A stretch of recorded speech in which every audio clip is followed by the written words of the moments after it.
Vamos continuar então, pessoal? Olha só. Questãozinha 92 fala sobre reengenharia, módulozinho de excelência nos serviços públicos. A aplicação da reengenharia geralmente se dá em empresas que, bom, primeiro que tudo, a reengenharia não é aplicada quando eu apenas quero mudar um pouquinho, não. A reengenharia usa o princípio da folha em branco, ou é tudo ou é nada. Ela acontece principalmente em empresas que estão passando por uma situação calamitosa ou empresas que sabem que se continuam atuando assim, vão entrar em crise, tá certo? Então, bora lá. Ela se dá em empresas que, pretendem garantir o desenvolvimento sustentável e reconhecem a importância das revisões constantes da estrutura. Pessoal, o fato de saber que precisa de um crescimento sustentável não significa que eu vou aplicar uma reengenharia. Isso está falso. A reengenharia é quando a casa onde a gente mora já não serve de jeito nenhum, então vou demolir tudo e construir tudo de novo. O fato de saber da importância da sustentabilidade para a empresa, isso não é para utilizar a ferramenta da reengenharia. Lembrando apenas que a sustentabilidade ela deve atuar em 3 focos, na parte ambiental, social e econômica. Às vezes a gente vê coisas no Facebook tipo assim, tem gente preocupando-se pelas baleias, mas olha essa criança passando fome. Aí coloca uma criança numa situação altamente calamitosa, a bichinha numa área de risco, passando fome, toda suja. Pessoal, a sustentabilidade ela não é excludente, não. O fato de me preocupar pelo meio ambiente não significa que eu não vou me preocupar pela criança. Não significa que eu não vou me preocupar pela sociedade em si, tá certo? Ou pela parte econômica, não. A sustentabilidade está nos 3 vertentes, nas 3 partes. Então, isso aqui não é justificativa para aplicar a reengenharia dentro de uma empresa. Falso, tá? A engenharia se dá em empresas que buscam agilizar a obtenção dos seus lucros, pela redução do seu pessoal, empregado, seguindo as melhores práticas japonesas. Tudo que é redução de empregados, redução de processos, de tarefas, está associado ao downsizing. Não é a reengenharia, não é a reengenharia que é a ferramenta que deve ser utilizada aqui. Tá certo? Então, falso. C. Estão em situação calamitosa, ou que ainda não estão em dificuldades, mas cuja gerência prevê problemas. Aqui sim. Aqui é uma razão para ser utilizada a reengenharia. Diz que a reengenharia deve ser utilizada quando as empresas pretendem transferir suas plantas industriais para os países periféricos. Sabe, isso aqui não tem nada a ver com reengenharia, tá certo? A mudança da localidade da empresa não tem a ver, como vou mudar de lugar, vou aplicar a reengenharia. Não. Então, aqui, gabarito da 92, letra C. Muito bem. 93. O administrador pode trabalhar nas diversas especialidades da administração: produção, finanças, recursos humanos, mercados ou administração geral. E aí onde você vê as diferentes áreas, né? O que vem ocorrendo na prática é que o administrador soluciona problemas, dimensiona recursos, planeja a sua aplicação, desenvolve estratégias, efetua diagnósticos de situação, podendo ser encontrado em todos os níveis hierárquicos da organização. Os administradores que implementam os planos específicos desenvolvidos no nível intermediário, envolvendo-se diretamente com os funcionários não administrativos, que supervisionam as operações e que se constituem em links com o pessoal administrativo, são conhecidos como supervisores.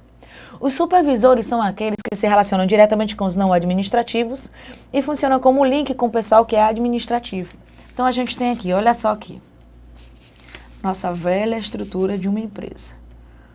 Já falei 1000 vezes, mas vou falar de novo. Se eu ganhasse R$1 por cada vez que eu desenho essa bichinha, daria uma bela poupança. Então, olha só.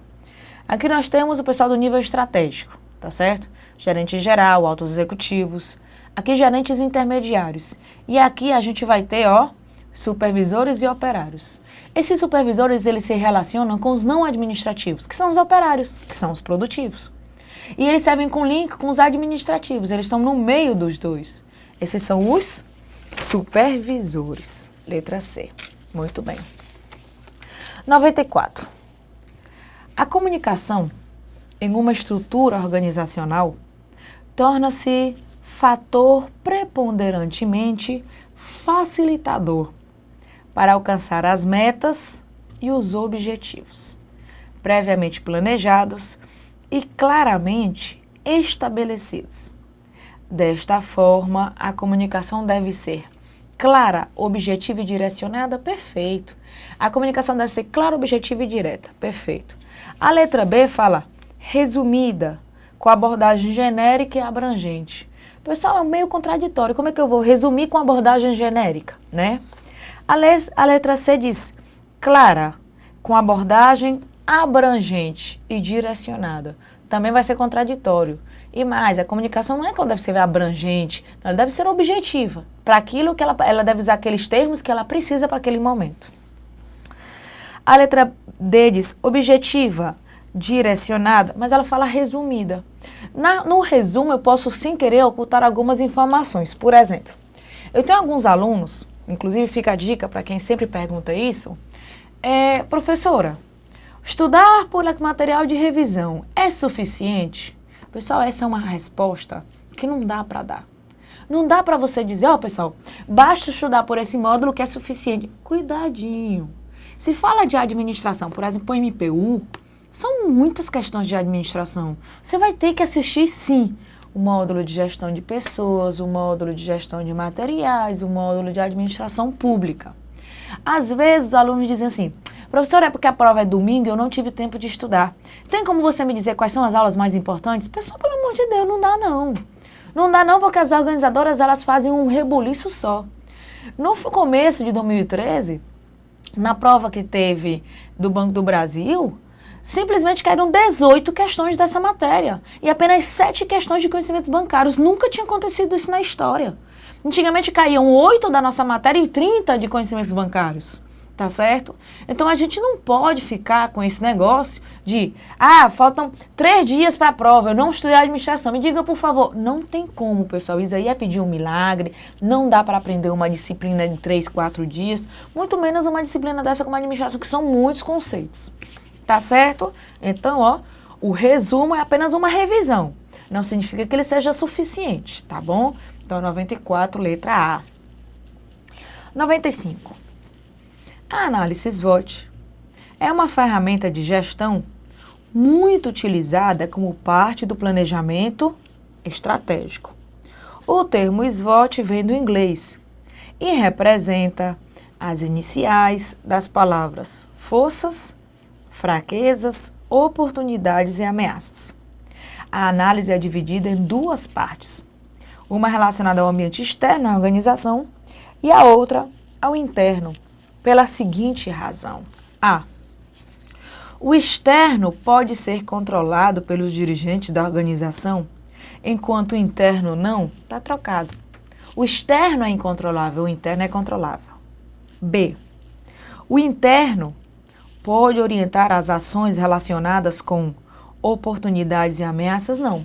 Quem pode orientar as ações com oportunidades e ameaças é o externo. Aqui está trocado, né? Aqui é externo e aqui interno. C.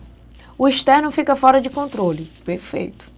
Mas pode ser monitorado, orientando oportunidades e ameaças. Perfeito. D. O interno resulta das estratégias de atuação da organização, definindo forças e ameaças. O interno são forças e fraquezas. Falso. Muito bem.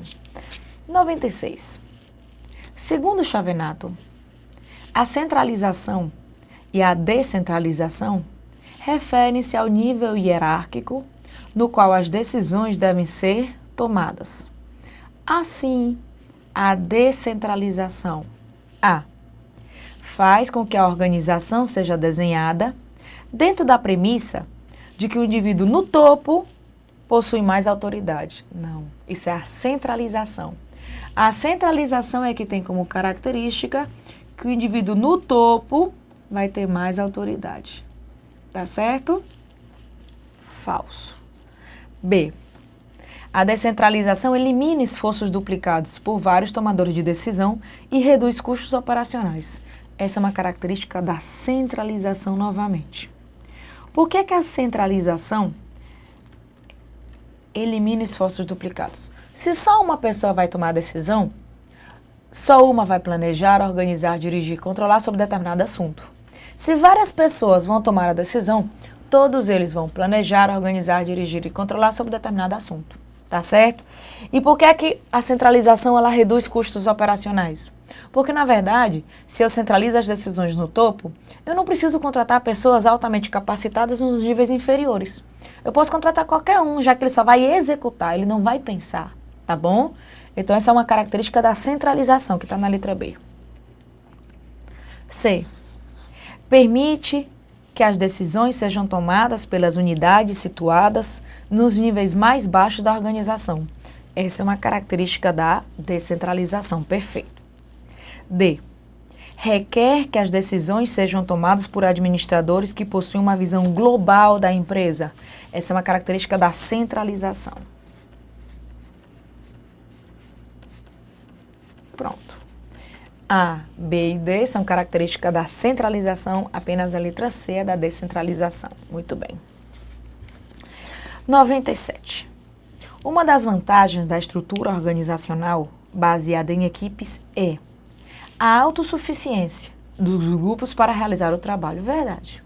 Uma equipe ela tem lealdade e comprometimento. E uma das vantagens delas é que elas são autossuficientes, elas vão ter a capacidade de executar o seu trabalho. Não vai ser necessária a contratação de vários gerentes para orientar o trabalho deles, já que eles vão ter a capacidade de assumir, seriam autossuficientes. Perfeito. Olha o que a letra B diz. A focalização interna dirigida para dentro, isto é, para o chefe. Não, essa não é uma vantagem, uma estrutura. E a gente vai focar no gerente, ou no chefe, é ele que vai... Não, isso não é uma característica do trabalho em equipe. C. A dupla subordinação, pois a equipe deve ter um líder e, em muitos casos, os funcionários têm um chefe departamental regular da organização. Cuidado, pois existem equipes autogerenciáveis que dispensam a figura do líder. Esse negócio da equipe ter um líder, isso está falso, certo? E não posso afirmar que é uma dupla subordinação, vai depender do nível de autonomia dado, tá bom? Se o gerente dá uma autonomia total para a equipe, não vai ter dupla subordinação. D. A mudança da mentalidade das pessoas, que exige uma transformação da cultura na organização e consome pouco tempo. Tem dois erros aqui. Não necessariamente uma estrutura em equipe vou precisar de uma mudança cultural, tá? Se a empresa já sabe como atuar, não precisa. E mais, ela diz que consome pouco tempo. Não. Toda gestão participativa, toda gestão que permite que os funcionários elaborem, questionem e façam sugestões, vão demandar mais tempo, tá certo? É simples isso. Se você disser assim, Giovana, eu posso, digamos que eu sou a mandona e só eu tomo a decisão, pode ou não pode, pronto, decisão rápida. Agora se você, Giovana, eu posso, peraí que eu vou consultar os meus assessores, eu vou consultar a minha equipe. O fato de consultar, onde cada um vai querer dar o seu ponto de vista, vai tornar o processo de comunicação mais lento. Mas a compensação vai ser ideal para resolver uma situação complexa. Então, anote aí essa observação. Qualquer gestão, qualquer trabalho participativo demora mais, mas é ideal para resolver situações mais complexas. Para decisões mais simples, não precisa participação, tá bom? Então, aqui que diz que consome pouco tempo, tá falso. Muito bem. 98. Escolha a opção que define corretamente o significado de estratégias no contexto de um plano estratégico. Estratégia é o caminho, né, para alcançar um objetivo. Então, bora lá. Letra A. As estratégias estabelecem metas a serem cumpridas para atingir os objetivos organizacionais. Estas devem ser escolhidas tendo clareza da análise do meio ambiente. Então, vamos lá. As estratégias estabelecem metas? Não. As estratégias são os caminhos para alcançar as metas, não são as estratégias que estabelecem as metas. Falso. B. As estratégias delineiam as maneiras da organização alcançar seus objetivos. Perfeito. Estas devem ser escolhidas tendo clareza do negócio ou missão organizacional. É óbvio. Na hora de escolher a estratégia, tem que estar claro de qual é a razão de existência da empresa, qual é a missão. Muito bem. C. As estratégias definem o grau de diferenciação dos produtos ou serviços da organização. São escolhidas a partir da missão da organização. Pessoal, as estratégias elas não definem o grau de diferenciação do produto, isso é no plano de negócio. Falso. D. As estratégias apontam os pontos fortes e fracos da organização. Quem aponta o ponto forte e ponto fraco é o diagnóstico.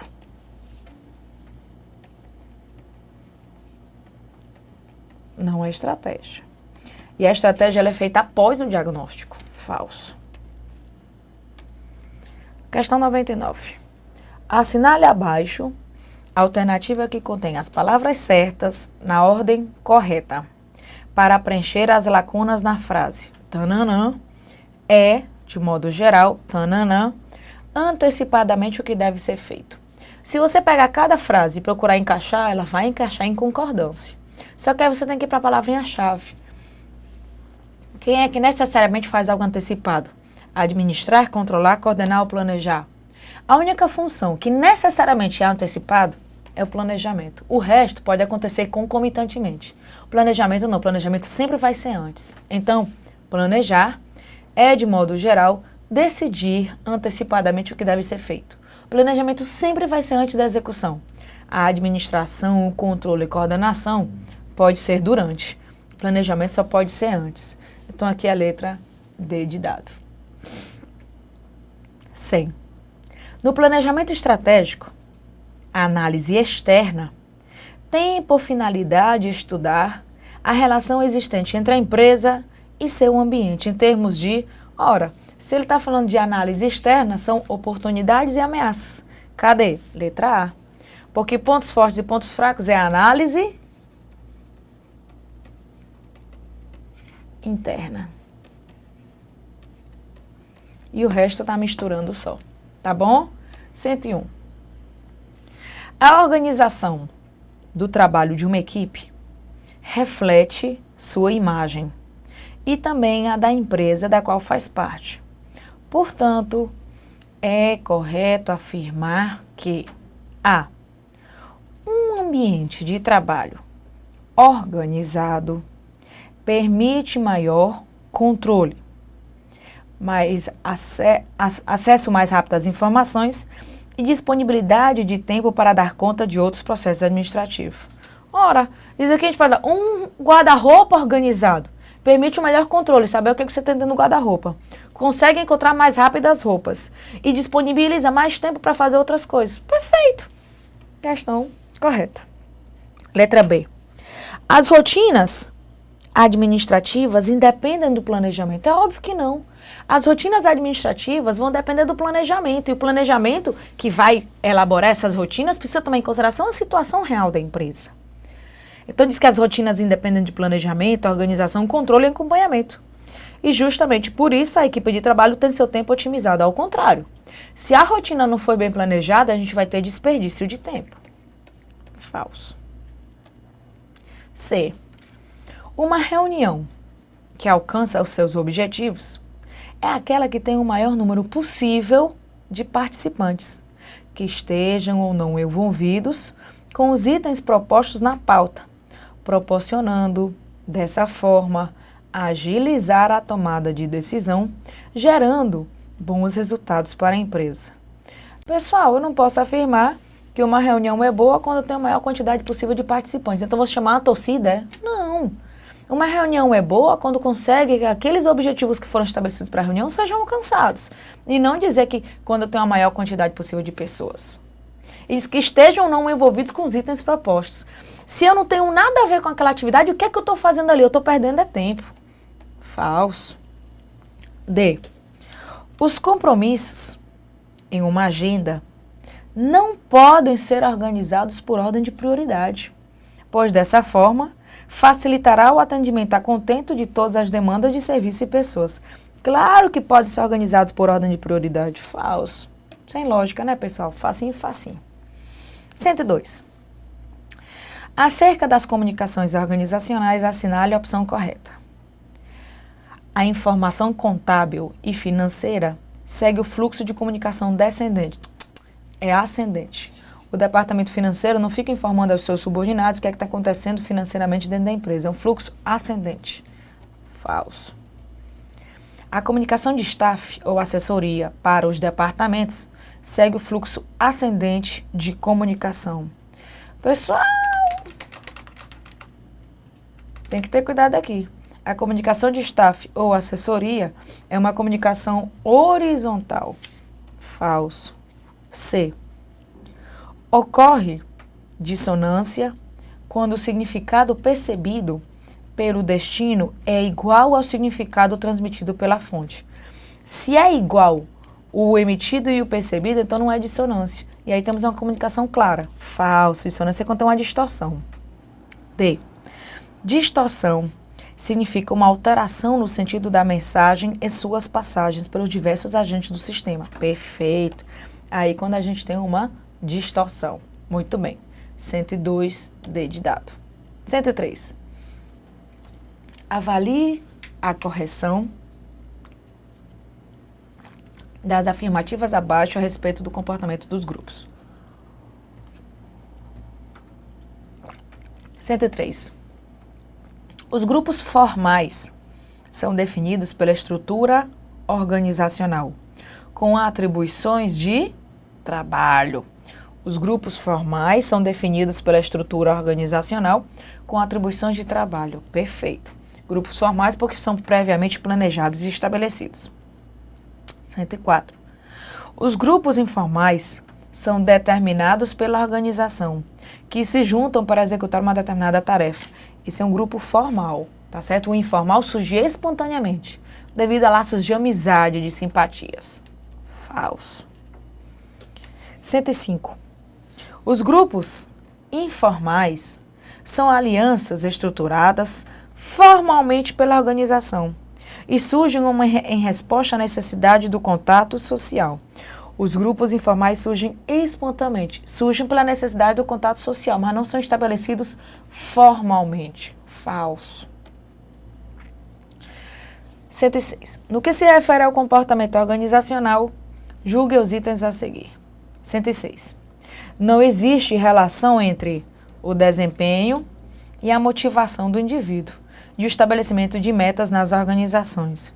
É óbvio que existe, né? Se o funcionário está mais motivado, ele é mais produtivo, oferece um melhor desempenho, um melhor resultado. Falso. 107. De acordo com a teoria da liderança situacional, se as pessoas são incapazes e inseguras, elas requerem um comportamento diretivo por parte do líder, em que ele define papéis e tarefas. Verdade. Se as pessoas são inseguras, então é necessário um papel mais diretivo, mais orientador. O gerente não pode dar liberdade porque a pessoa já é insegura, não sabe direito o que é que vai fazer. Perfeito. 108. A liderança pode ser compreendida como a indução de indivíduos para que hajam tendo em vista um objetivo comum. Verdade. Liderança é persuadir, influenciar, convencer. 109. No que se refere à motivação, os empregados, com grande necessidade de realização, estabelecem metas menos elevadas que aqueles com pouca necessidade de realização. Ao contrário, pessoas com necessidade de realização estabelecem metas mais elevadas. Quando a gente fala de necessidade de realização, tem a ver com fazer aquilo que o indivíduo gosta, dedicar-se ao lazer, dedicar-se ao seu prazer, desenvolver as suas habilidades. Então, são metas mais elevadas que aquelas pessoas com baixa necessidade de realização. Falso. 110. O feedback de revisão do desempenho, ou seja, o retorno de revisão do desempenho do indivíduo, é uma ação gerencial importante. Perfeito. Quando é feita a avaliação, é necessário dar um feedback, o retorno. deve ser entendido mais como aconselhamento que como julgamento e possibilitar que o indivíduo se mantenha com um moral elevado. Perfeito. É mais uma assessoria, um apoio, e não para buscar deixar a pessoa em situação de constrangimento. 111. A participação é um conceito importante na administração por objetivos. Verdade. A participação é um fator principal, uma ferramenta principal na administração por objetivos, onde quem vai participar na elaboração dos objetivos, na negociação dos recursos, é o funcionário. Dessa maneira, ele se compromete muito mais e aí ajuda na monitoração. Então, a participação é uma estratégia, é como se fosse a estratégia principal na gestão por objetivos. Perfeita, 111. 112. A comunicação é capaz de influenciar os indivíduos na busca dos objetivos organizacionais e fazer com que eles se comprometam com a organização. Inclusive, isso aqui, a liderança é feita através disso aqui. Perfeito. 113. Muito utilizada em tarefas complexas, devido ao seu perfil de descentralização, a comunicação formal tem sido cada vez mais utilizada em organizações que passam por processo de flexibilização organizacional. Falso. Hoje, devido à necessidade de adaptação a mudanças, de inovação, de correr contra o tempo, a comunicação que está sendo mais estimulada é a comunicação informal, porque ela é mais rápida. Ela não precisa de um prévio planejamento, ela não precisa ser previamente estabelecida. Então, falso. 114. A departamentalização, ligada a produtos, facilita a coordenação entre departamentos da organização. Pessoal, quando a gente fala de departamentalização, pode ser qualquer departamentalização, olha o conceito. A departamentalização é o agrupamento de tarefas, esforços, recursos e unidades gerenciáveis para facilitar a coordenação e o controle.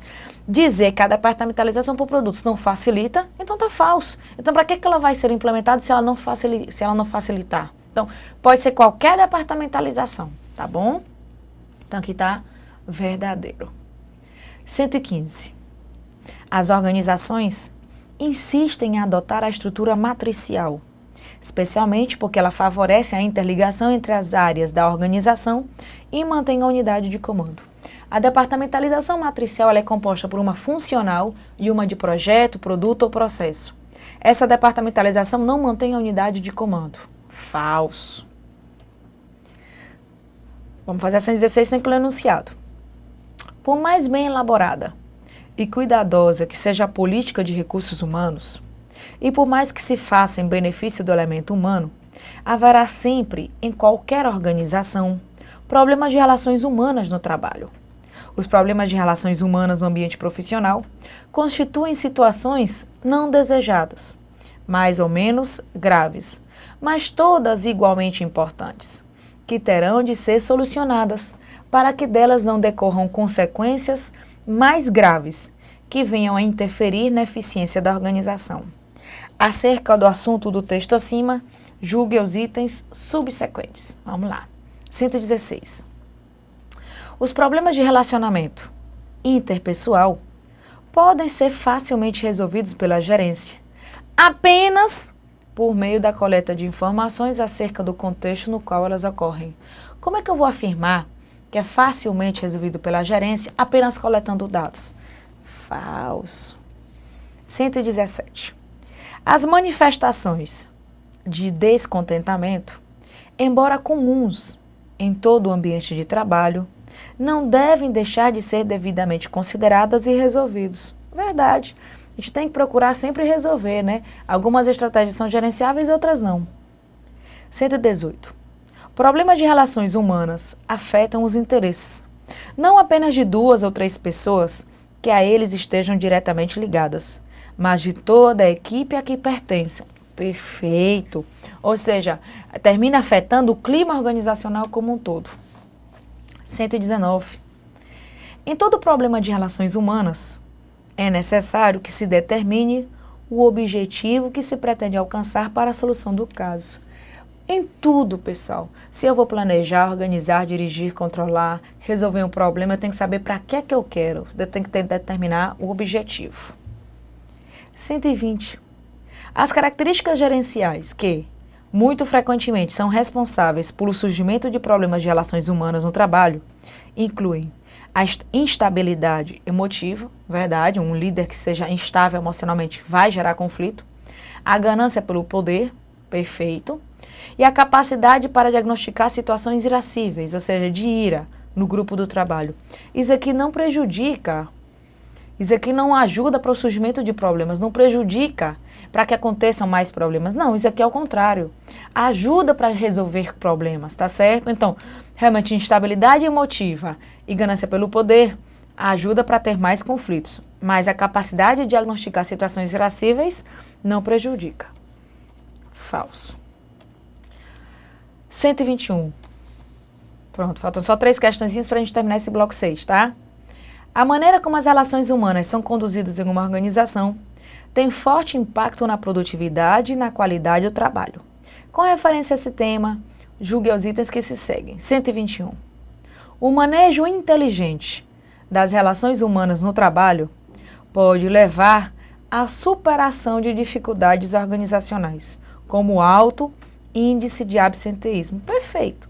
Se tem um manejo inteligente das relações entre os indivíduos, um dos resultados positivos vai ser reduzir o índice de falta, porque o índice de falta pode ser diminuído pela motivação, pela melhoria das relações entre os indivíduos. Perfeito. 122. A diminuição da qualidade das relações interpessoais entre os empregados de uma empresa está diretamente relacionada ao aumento da produtividade. Não.